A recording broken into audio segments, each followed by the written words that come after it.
and your 2 arms, legs, your head. Remember Daniel seen a vision of the Most High, and it said he had what? Woolly hair. So you still have that, even though your spirit come out of your body and you go back to the spiritual realm, you still have all that. And it says, the scripture says what? That you still don't lose your senses. In other words, the knowledge and wisdom that you have obtained, that goes with you. See? So when you die, so when your spirit come out, you know exactly what's happening. See? And everything that you have obtained and learned in the world, in the flesh, you take with you into the spiritual world.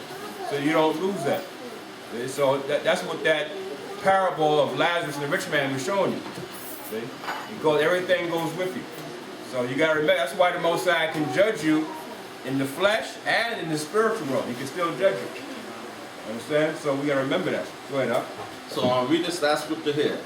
Because we know Yahushua went down there, right, but did he stay there? So read Acts chapter 2 and 27. Acts chapter 2 verse 27. Because thou wilt not leave my soul in hell, neither wilt thou suffer thine Holy One to see corruption. Thou hast made known to me the ways of life. Thou shalt make me full of joy with thy countenance.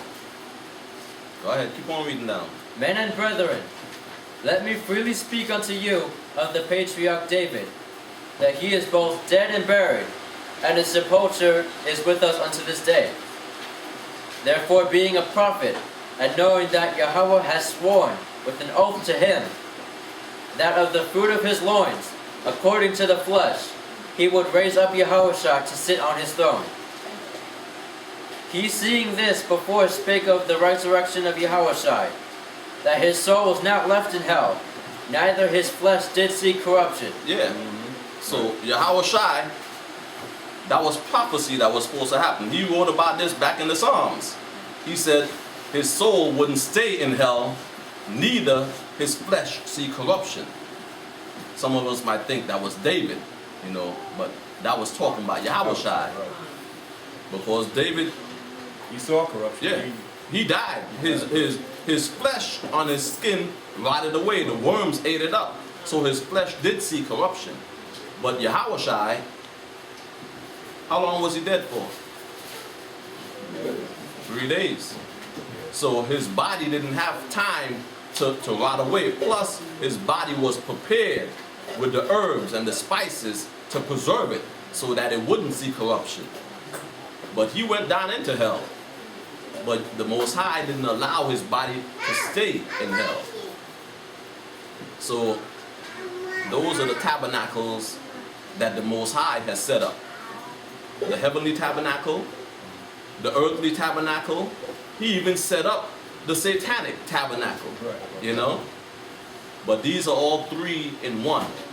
Right. And we have to learn to control and to get our tabernacle in order. We have to learn to bring that spirit to put our flesh into subjection, as Paul was saying in Romans. He said, I stay under my body and bring it into subjection. That's what we have to learn to do. But that will happen in the future. So don't kill yourself or burden yourself with the sins that you have committed. But always remember that we have that mediator, which is Yahushua, that would bring us closer to our Father and to our heavenly tabernacle. Yeah, so we can finish with the tabernacle, the Feast of Tabernacles, to show you in the future, we're still going to be celebrating the Feast of Tabernacles. In Zechariah, the 14th chapter, the 16th verse,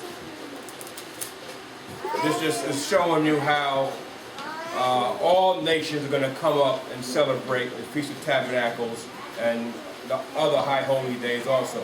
But it mentions the Feast of Tabernacles here. And it says, Zechariah 14:16, it says, and it shall come to pass that everyone that is left of all the nations, right, which came against Jerusalem, shall even go up from year to year to worship the King, all right, Yahweh, and Yahushua of hosts, and to keep the Feast of Tabernacles, right? So this is the high holy day that we're in right now, right? the 15th day of the 7th month, the Feast of Tabernacles. Now the nations, after Yahushua come destroy the Antichrist, right, and the false prophet and so forth, when everything is set up, and our ceremonial law is set back up, the law, statute, commandments, and Israel is set back up, well, the nations that are left are going to come to Jerusalem to worship what? The ceremonial laws also, but in righteousness. And they're going to worship the Feast of Tabernacles. They're going to follow these ceremonial laws. If they don't come not up, what's going to happen? Well, it says this. And it shall be that whoso will not come up of all the families of the earth, I mean all the nations, unto Jerusalem. They got to come to Jerusalem. All right? To worship the King. All right, it's Yahushua, the Lord of hosts. Even upon them shall be no rain. It will not rain upon them if they don't come not up. Showing you how important these ceremonial laws are, and we better start keeping them. And all the commandments of the Most High. Understand? They're very important. Because the Lord is saying, if that nation don't come up, there will be no rain over there. That's how important it is. So we can play games if we want, but the Most High is going to put people to death. He's going to starve people. It ain't going to rain where they're at if they don't come to the Feast of Tabernacles. Right? And then the 18th verse says, and if the family of Egypt, all right, go not up. That's right, the Egyptians. All right, they're not our people, right? If they don't come not up, all right, and come not, that have no rain, there will be no rain over there. And you know the Most High is talking about all the nations. There will be no rain. But he mentioned Egypt here, but there will be no rain. All the nations that don't come up. Right? There shall be the plague, wherewith the Lord will smite the heathen, the other nations, that come not up to keep the Feast of Tabernacles. Okay? This shall be the punishment of Egypt, and the punishment of all the nations, see, that come not up to keep the Feast of Tabernacles. All right? That would be the punishment, meaning no rain. And when you don't get rain, you can't drink no water. You can't wash up, you can't bathe, you can't grow any crops. You can't grow any food. You're finished. And you know something? I see this happening. I see this taking place. The Lord going to do it for an example. It's going to happen. He's going to do it as an example. All right?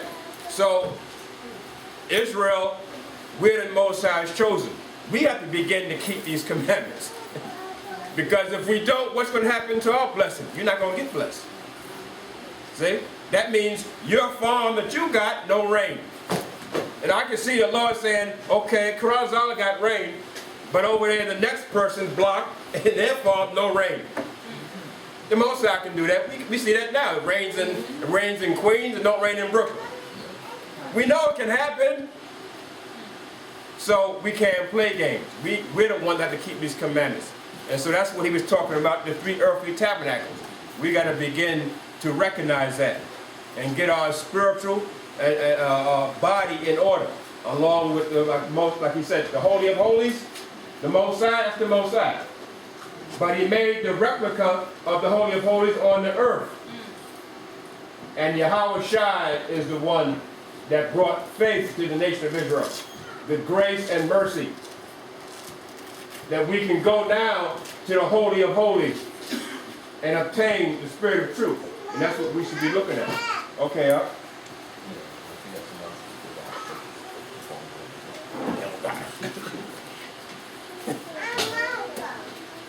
All right, so that, but just to show you, even Yahushua, John 7, is this John 7 and 2?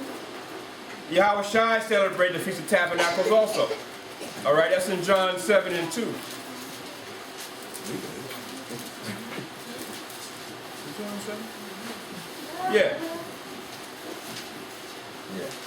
7, 1 and 2.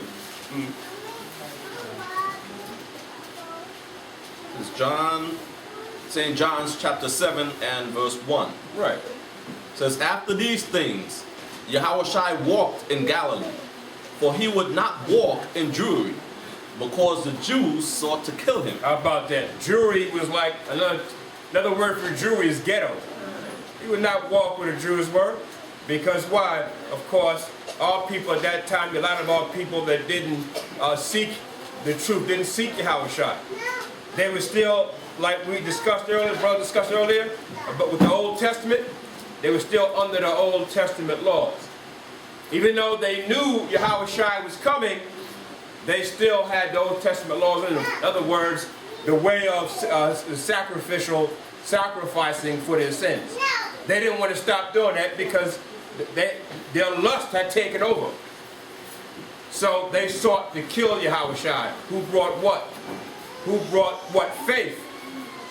Dealing with the Most High's commandments and obtaining faith in keeping the commandments. And that's what we're supposed to be doing now. See? Taking off the old man, putting on the new man. And the new man keeps the commandments out of faith. Understand? That's what Yahushua was telling us. He didn't do away with the commandments. All he said was keep them in faith. Oh, pork chop Christian churches teach you that got to keep the law. Next thing you know, you got homos and faggots all in the church. That's the problem. That's what you got there. Because that's all right, you can sin, come in my church. No, it's not all right. Understand? You know, Most High gave you grace, but it's not all right. See? And the Most High said, these 7 things do I hate. And then he went on to name the 7 things that he hated. Pride, lust, adultery, and so forth. See? And so we're supposed to strive to obtain that spirit of truth and that righteousness that Yahushua was talking about. And go ahead up. You read the second verse? Verse 2. Now the Jews' Feast of Tabernacles was at hand. See? So that's what we're dealing with.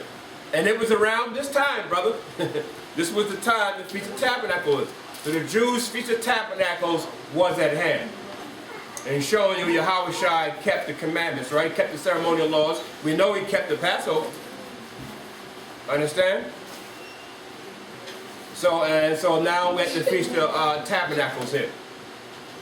So when are we going to start doing it? That's why in Ezra, if you get Ezra in the Bible, the 3rd chapter and 11th verse, right, it tells you about keeping those commandments. Very important, brother. Because if we're not going to start doing that, then when are we going to start doing it? Huh? That's why Yahushua didn't tell you when he's coming. Because he knows some of you are going to start doing it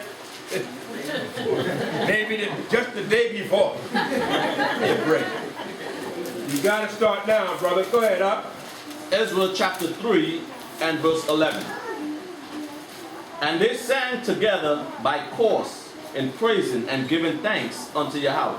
Go ahead. Because he is good, for his mercy endureth forever toward Israel. Go ahead. And all the people shouted with a great shout when they praised Yahweh, because the foundations of the house of the tower was laid. Right, the foundation of the Most High's house was laid. Now that was the foundation back then after we came from the Babylonian captivity. Ezra and Nehemiah, they laid the foundation over again. And along with the prophet Zerubbabel, they laid the foundation of the temple over again. But remember, he said that was the earthly tabernacle, right? Right? But now the foundation of the temple is laid with who now? Which he explained earlier. Who's it laid with this time? It's with Yahushua. Right. That foundation of the temple is laid with Yahushua. Now we got to come on that other level, the next level, right, and deal with the foundation, and that foundation in yourself. Take the foundation of Yahushua and then lay it in yourself. See? And so that foundation of righteousness can be laid forever within you. That's what it's talking about. Go ahead, up. But many of the priests and Levites and chief of the fathers were ancient men. How about they were ancient men, right? Go ahead. That had seen the first house. Yeah, see? So this is coming back from the Babylonian captivity. And remember, the ancient house was laid. Remember that house was laid by Solomon? And the Most High gave David the commandment to build a house. And David said to his son Solomon, you're going to build this house, right? Well, some of the ancient men remembered that. But coming back from the Babylonian captivity, the area where Jerusalem was at, the temple was at, all that was laid down. All that was destroyed.